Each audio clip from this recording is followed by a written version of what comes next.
I am deeply concerned at the state of our country.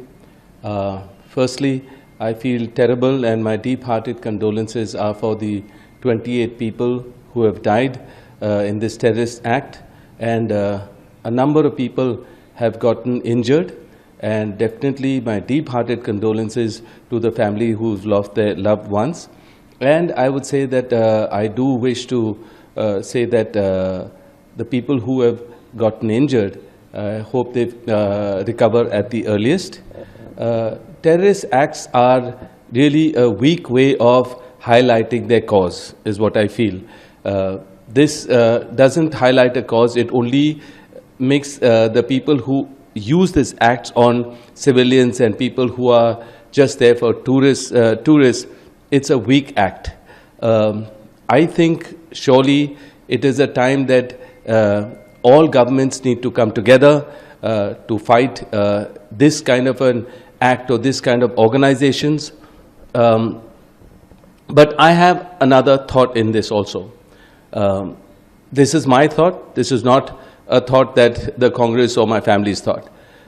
You know, in our country, we see that this government will try and show that, you know, talk about Hindutva, and, you know, the minorities feel uncomfortable, and, you know, they feel troubled when you have a survey on, mosques, or you tell people you cannot pray in this way or that way. These kind of things create instability, communal issues. And if you see the way this act, if you dissect this terrorist act that took place, if they're looking at people's identity, why are they looking at people's identity? Because there's a divide that has come about in our country with Hindus and Muslims and also Christians.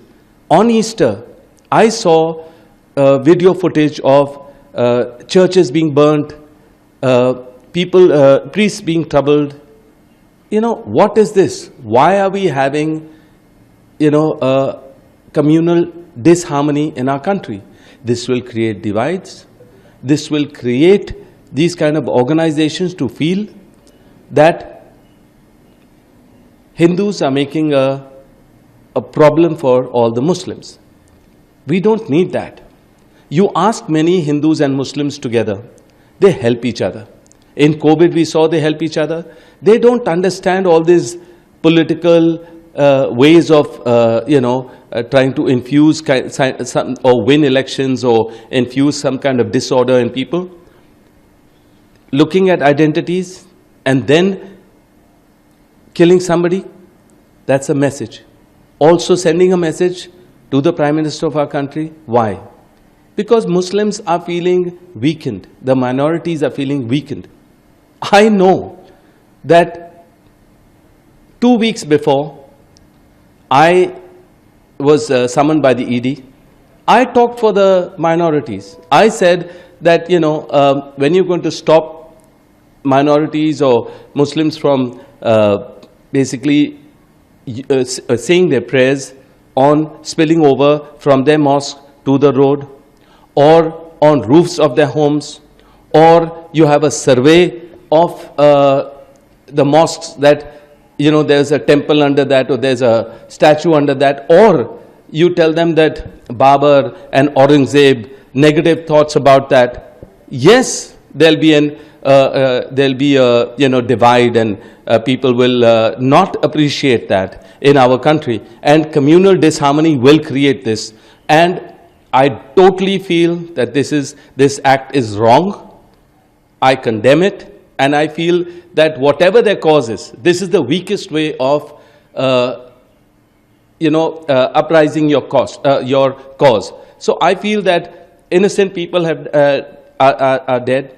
I feel really terrible for the families. Internationally also, people are looking at this. And even overseas, when you see terrorism only creates fear, and it doesn't create, progress. But if people unite and stick together, forget about, because terrorism doesn't really see religion, is what, I mean, I've told. But in this case, I feel that the way they filtered or selected people who they killed was very candid and clear.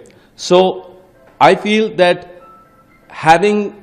being secular in our country is the key of progress, unity, and for us to be united and strong is the only way the next generations will want to stay in our country, there'll be brotherhood, and I feel it only comes from, a misuse in politics where religion is concerned and all that. That's why religion and politics should be separate. And do not use it, because this will only cause more and more cases as such, which is harmful for every religion, every person, and we all everybody's focus is on Kashmir today. Kashmir is a beautiful place in our country. People were going there as tourists. This is the season for people to have employment. And today, nobody's going to go to Kashmir now, keeping this incident in mind.